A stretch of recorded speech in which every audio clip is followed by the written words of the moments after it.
listening to the Play to Win podcast. Welcome to Play to Win the podcast. I'm Adam Epstein here from Podcast Village in Washington, D.C. If you've ever listened to Play to Win the podcast, well, you're going to love this. It's a bigger and better version. Yeah, it's a TV show here from Podcast Village. And guys, I want to start off the show by talking about this year.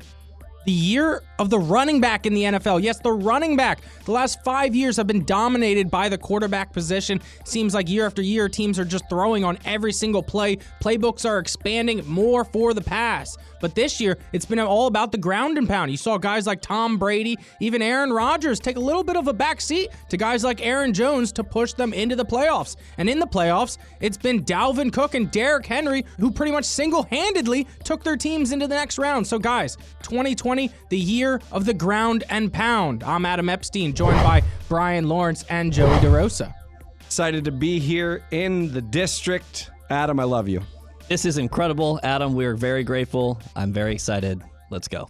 Season 1, Episode 1, Player of the Week. Guys, I'm going with Ish Smith of the Wizards. It's been a terrible season for Wizards fans. Not much to root for. But recently, and this week, Ish Smith has just gone off. 27 points and then 32 points the next game. He pretty much didn't miss a shot. He kept his dribble alive the whole time, dribbling around the paint and pulling up. It was the Ish Smith show, and he led the Wizards with a bunch of go-go players past the Celtics, Bryan. He's helping to earn other people roster spots too. He's getting others involved. He's making it easier for everyone. The offense simplifies when you attack in the fast break offense, and I'm excited for him. He's definitely really quick with the ball. So my player of the week, I'm going in a different direction. I'm going with Derrick Henry. I mean, he was just absolutely sensational for the Tennessee Titans. He may have effectively ended the Patriots dynasty of Tom Brady and Bill Belichick. He ran for over 180. He ran for 182 yards, over 200 total yards with receiving as well. On the first drive, guys, he had 8 yards, 4 yards, 10 yards, 9 yards, 6 yards, 7 yards, and 5 yards. It's an average of 7 yards a carry that ended in Tannehill's probably only good play of the game, his one touchdown. Tannehill threw for only 72 yards. Not in the first half, the entire game. So Derrick Henry was the focal point for the Patriots to even to attack him and tackle him in the backfield or anything.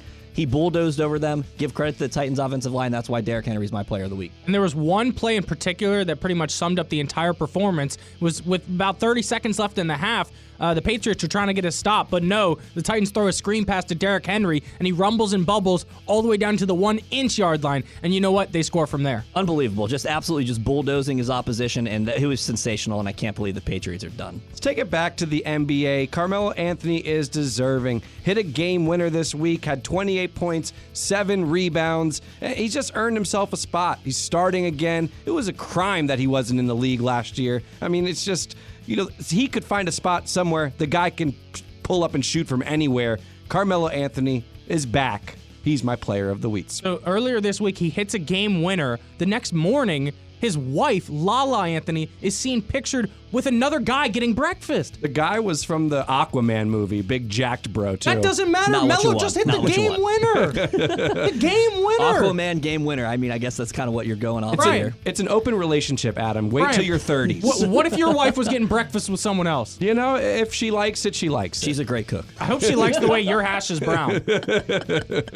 This show is proudly brought to you by Pamplona, located in the heart of Clarendon, Virginia. Known for their incredible tapas and sangria, but Pamplona is also the place to be on Friday and Saturday night. Adam has taken me there multiple times, Jameson shots all night, but you guys got to stay tuned for Restaurant Week. It's a deal. You get one small plate, one large plate, and a choice of a couple desserts. The large plates almost cost $35 themselves. You're getting a deal right off the bat. They're giving those deals away. And wait, you've gone with Adam? Yeah. You've been he's taken care of me there a couple times. I guess my invites have been lost in the mail. Oh, Joey wants to go. Oh, sure. Yeah, I didn't know Joey was a drinker. I might throw one or two back. Who knows? It's time for Guy Crush, Girl Crush, my favorite segment on the show. A guy or a girl, any celebrity, athlete, local public figure that you want to hang out with, go to the movies with, enjoy a nice meal at Pamplona. This is Guy Crush, Girl Crush to start off 2020, a new decade. I'm taking it back a few decades. We're only talking people over the age of 50. My Guy Crush this week, Eddie Murphy. Yeah, the star of Netflix's new Dolomite Is My Name. Eddie Murphy is back. That movie is so funny, hilarious from start to finish. It reminds me of a role he played with Steve Martin in Bowfinger, Bryan. Yeah, I mean, he's definitely having a resurgence. Was on SNL, did a bunch of skits from the early 80s, killed it, brought out a bunch of other popular African-American comedians to start the show off. It was legendary. Do you have any other guys over 50 making a comeback? Tom Hanks, just was Mr. Rogers. The guy continues to. I saw him at the Golden Globes. He looked a little older. He looked his age. He finally did. He looked his age. He finally does. And I wonder when that's going to happen for Clooney. Because I don't know if that's possible, but you're absolutely right. He did look finally. It looked like he's actually aging. But give me him in Polar Express every single holiday season. So good. My girl crush for this week, guys, I watched the Golden Globes. How can I not choose Salma Hayek? I mean, eye-popping Salma Hayek, above 50. Yeah, she's still got it. Her, Jennifer Aniston, Jennifer Lopez, all these women above 50 killing it. I mean, I think Twitter's still trending from what she wore on the Golden Globes. Should we just keep that picture scrolling for this entire segment? I think it should just go up and up and up. I mean, oh my and goodness. Zoom in and zoom in. Zoom in and zoom in. She's a woman crush though. She's not a girl anymore, Adam. No. She's a woman crush. We're gonna if we want to go women crush, I'm gonna kick it back a couple more decades. You think you can top me? I'm gonna top you right now. The Dame Maggie Smith. If you're not familiar, Dame is in the UK. It's basically the same as a knighthood. Dame Maggie Smith played, if you're not familiar with who she is, which I don't know how you're not, that's bananas. She played Professor McGonagall in the Harry Potter movies. Oh, a beautiful woman, unbelievable actress, and she just continues to flourish, and I am just the biggest Maggie Smith fan. That's why she's my lady crush of the week. Brian, I've never said to myself, man, Professor McGonagall can get it. I think you're missing out. Would you take her to lunch? I'd take her to lunch. I'd take her to an early dinner, and it would just be spectacular. Wow, you're a nerd. Let's move on to Redskins Roundup, and this week's Redskins Roundup has to be the Ron Rivera era in Washington, D.C. Brian, I'm super excited. Are we changing his nickname? Is he no longer Riverboat Ron? I like Ron Burgundy. I got a shirt, and I got an extra one for you, too. Oh, look at that. We'll leave Joey out of that, too. Hey, don't worry about it. I'll sit here. Riverboat Ron apparently came about in 2013 when he was he was gambling on plays, not really using analytics, but using coaching instinct. And, the riverboat comes from actually gambling on the Mississippi River. The guy, if he can tie analytics to his instinct, I think he could show growth. You got to be excited for Riverboat Ron. Scott Turner, not so much. Just kind of followed Daddy for his whole career. I can get on the same page with Jack Del Rio. Scott Turner letting KOC walk. It's not really sitting right. I love the Jack Del Rio hire as a defensive coordinator. I think that's sensational. Scott Turner, I'm with you right there. I think that's interesting. Their offense didn't really buzz, especially with Christian McCaffrey. I know you're a big DJ Moore guy. But so with Ron Rivera, he's coming in with a 79-67-1 record. He has 4 playoff appearances in 9 seasons, 1 Super Bowl appearance. So there is that aura around him that he has had success. So it's exciting for everybody. And I'm excited because this is rebuilding. We have to remember that. This is rebuilding. They have pieces though. McLaurin looks like he's going to be a superstar, especially from that year 1 to year 2 jump. Haskins looks like he can be manageable. I don't know if he's going to be a top 10 guy, but I think top 10 to 15 is somewhere where I see him. And Geis, if he stays healthy, is a big piece as well. And then, of course, with their defensive line, we're going to see where they go with that, especially with the draft coming up. Adam, do you care at all that he was coach of the year twice in his career? Who, Ron Rivera? Yeah. I'm super excited. The Ron Rivera hire has me as excited as I was for Marty Schottenheimer. I feel like we actually got a guy in here that knows what he's doing. I love him bringing in Jack Del Rio. But my favorite thing about the hire is that we brought in a defensive specialist, a defensive coach, to play to our specialty, which is defense. Yeah, Payne and Allen haven't lived up to the hype yet, but we really hope they will be, and I think they can. And so I think in 2 years, this Redskins defense is top 5. Stamp it. Top 5 defense in 2 years. Gotta agree. Netflix is a segment on our show where we talk about what we're watching on HBO Go, Amazon, Hulu, Netflix. Anything else I'm missing, Brian? Pretty much anything. ABC. You could be watching Disney Plus now. There's an Apple Plus. There's a lot of new streaming services. We even count Redbox on here. You could be watching CW with Supernatural. It's in its last 15th season. So, guys, this week I crushed season 2 of Lost in Space. I love sci-fi, but I also love space and learning about it. And the Robinson family is the coolest family that travels from Earth to another planet, and they get lost in space. And everybody in the family has a certain role, and it's so cool. And the youngest son meets and becomes friends with a robot, Joey. Hold on. So I've never heard of this. So tell me about it. So he meets a robot? Because you're too busy watching Harry Potter. Don't hate on Harry Potter or Supernatural. Watch new stuff, Joey. Supernatural's new. It's his 15th last season. But Lost in Space is just such a good sci-fi show, and it's so exciting. The best thing about it is every episode, there's plot lines and plot twists that interact and intersect, and so there's never a dull moment. That sounds sensational. You know what kind of gets me with that show is like it's kind of like a sitcom too. You got a couple that's not going through a divorce, but it's going through tough times. A child they got to kind of carry with them. You know, it just kind of it adds the family element to also Galaxy Discovery. And people sleep on the secondary characters. The secondary characters kind of steal the show. Dom West, I'm looking at you. The villain in the first season actually really did kind of make my arm hairs tingle. I'm a big villain guy, so that sounds Can we awesome. zoom in on the arm hairs, Just Rob? look at him. Just look at him grow. Just look at him get up.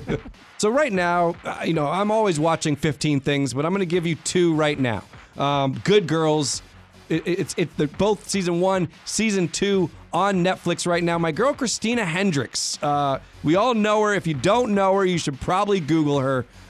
Super hot. And it's just about 3 girls who end up robbing a store, and then it just kind of snowballs into them becoming criminals. It's kind of Breaking Bad-esque, but for females. Where do you watch it on? That's it is. Don't hate on me.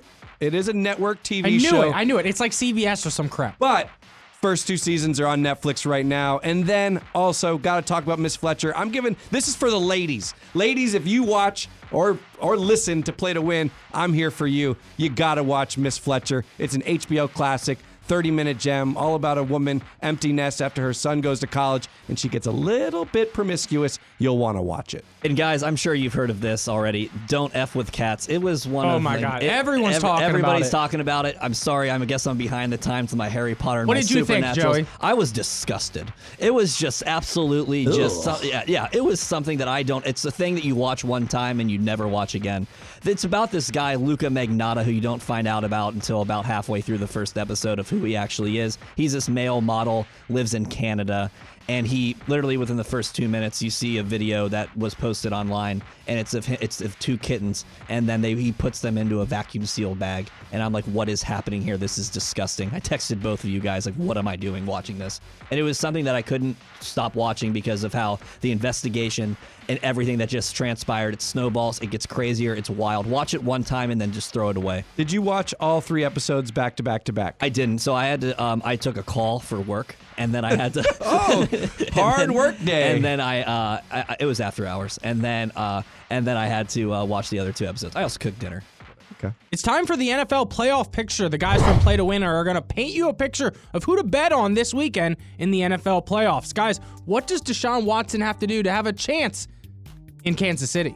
I think Deshaun Watson has to just play out of his entire mind. It's going to take a lot. I think they have played each other earlier this year, but those are 2 completely different teams. Watson and the Texans went into Arrowhead and beat them 31-24, I believe, in week 6.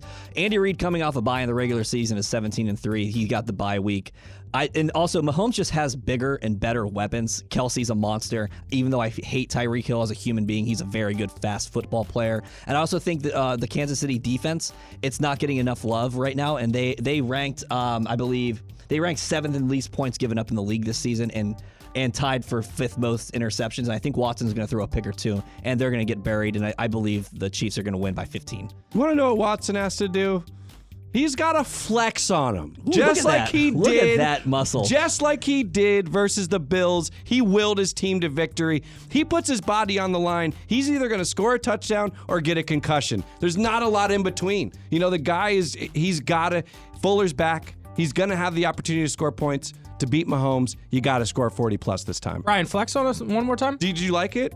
Yeah. I'll flex on Because him. that's what Patrick Mahomes is going to do, and he's going to prove that Kansas City is going all the way to the Super Bowl. I think this is the game where they win by double-digit points and get all the momentum they need to go into Baltimore and get a dub. So that brings me to Lamar Jackson. Does Lamar Jackson need to avenge last year's playoff loss to be considered elite?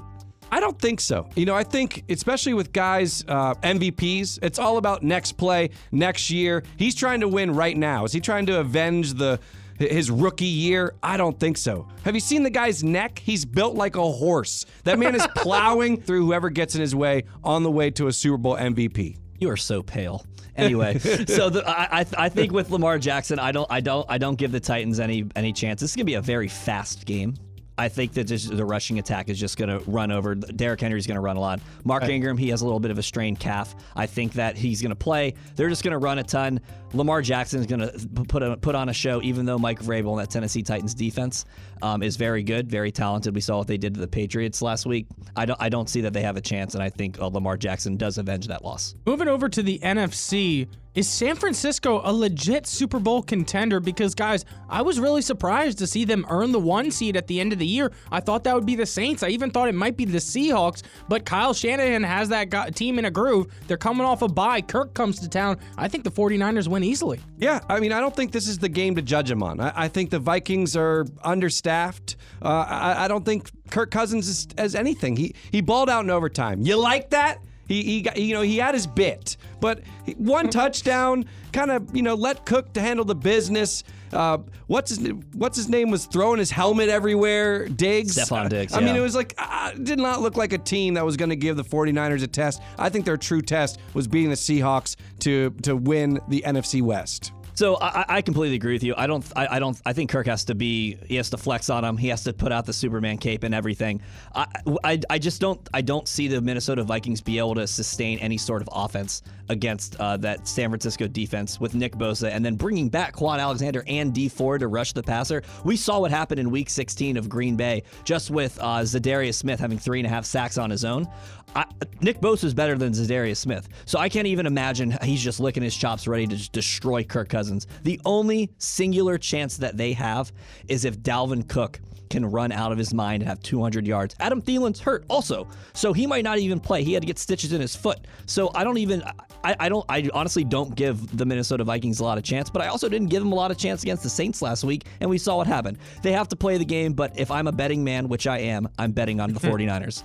Does it get any better than Russell Wilson versus Aaron Rodgers Sunday Night Football in the playoffs? Russell Wilson's going to scramble anytime he can to find his way past the first down marker on a third and long. And Aaron Rodgers, it could be 4th and 30, and he'll end up getting 31 yards. He's just a gunslinger. And I'm telling you guys, that is the matchup to watch this week. Are you not tired of them yet? I mean, I think we already discussed the matchup. I think it's Watson versus Mahomes. I think it's the young guys, the guys who have carried their teams. Aaron Rodgers, it's like, we get it.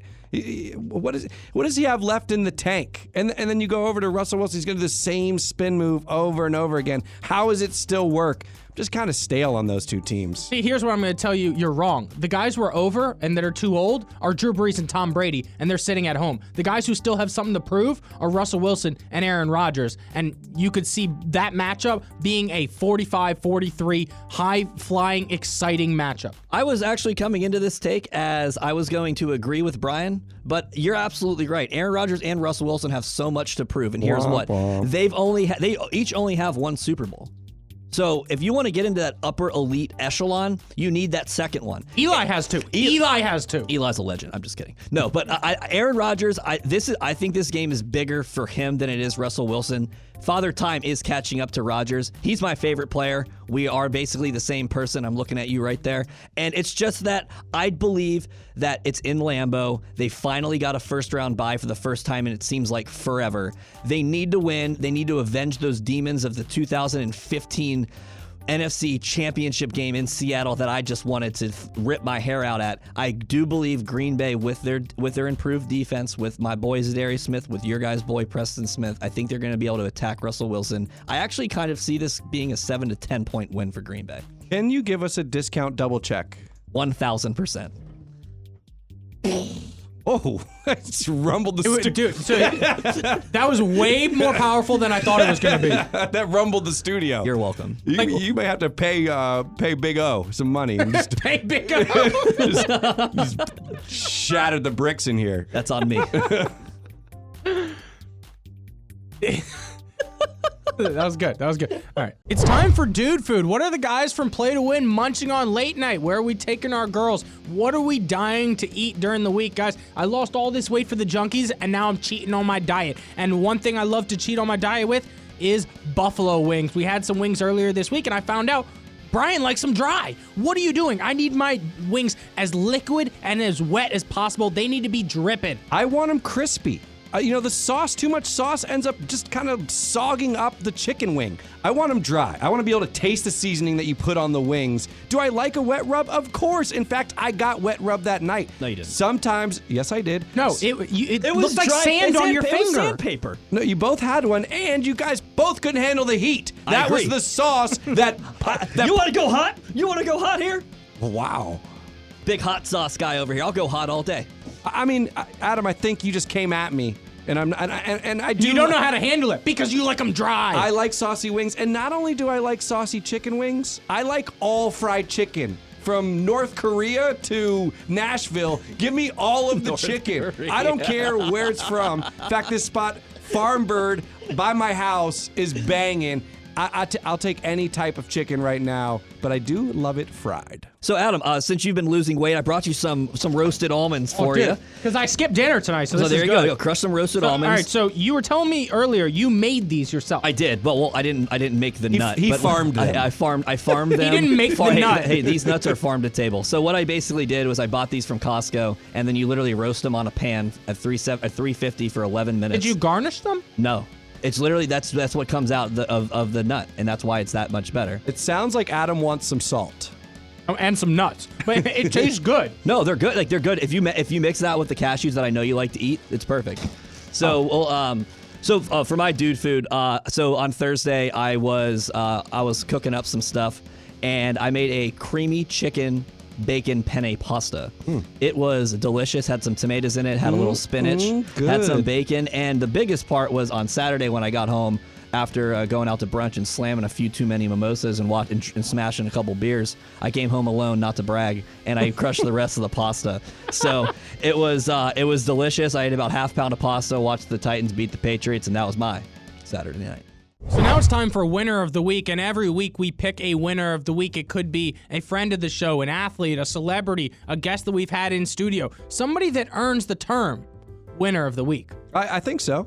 It could be someone sitting in this room. It's bananas because I can't believe the first winner of the week is our own Adam Epstein. Guys, I am the winner of the week. Check Oh, it out, let's baby! go! Yeah, that's right. That's $300 that I won from the junkies by dropping 27 pounds in about 40 days. 40 days and 40 nights. I ate nothing but string cheese and peanuts.